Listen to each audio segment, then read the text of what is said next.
السلام عليكم ورحمة الله، أهلا وسهلا بكل متابعي القناة. حلقة جديدة عن أخبار الرياضة المصرية والعالمية.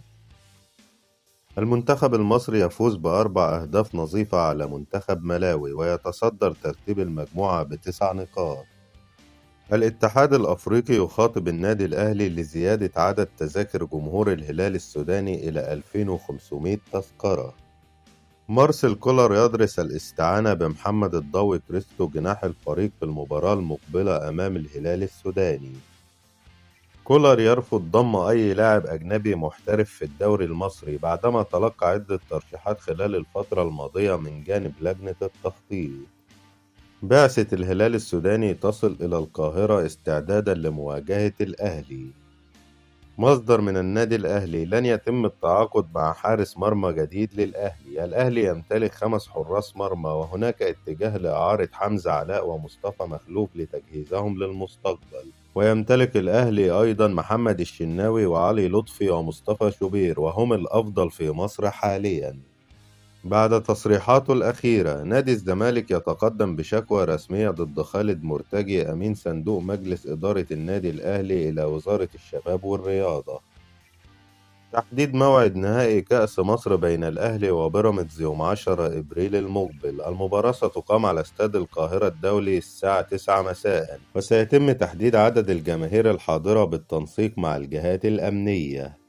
عامر حسين: حديث الجماهير السودانية بشأن حجز تذاكر لقاء الأهلي والهلال غير صحيح، لأن كل مشجع له بطاقة باسم النادي الذي سيتواجد في المباريات، ومن غير المعقول أن يكون هناك بطاقات صادرة باسم جمهور الهلال. محمود كهربا: سبب رحيلي عن الزمالك هو انتهاء عقدي، وحساب اللي عمل معايا كده في الدنيا والآخرة وربنا هيجيب لي حقي. فلورال أبينجي مدرب الهلال السوداني: المباراة المقبلة ستكون غير المباريات السابقة لأنها أمام نادي القرن ونحترم الأهلي وأعيننا على العبور وسنقاتل لإسعاد جماهير الهلال.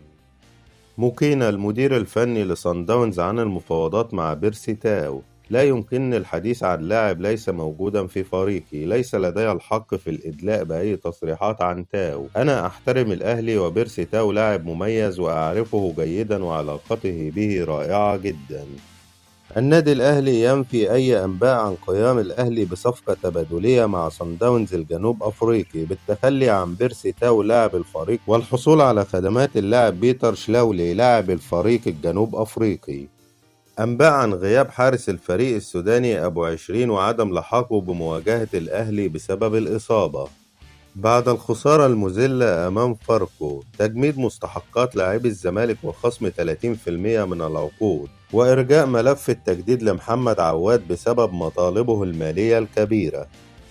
روي فيتوريا في 5 مباريات مع المنتخب المصري، فاز في 5 مباريات، سجل 14 هدف واستقبلت شباكه هدف وحيد. انتهت أخبارنا. لو لسه ما اشتركتش في القناة اشترك وفعل زرار الجرس علشان يوصلك كل فيديوهاتنا وأخبارنا الجديدة. ادعم الفيديو بلايك، والسلام عليكم ورحمة الله.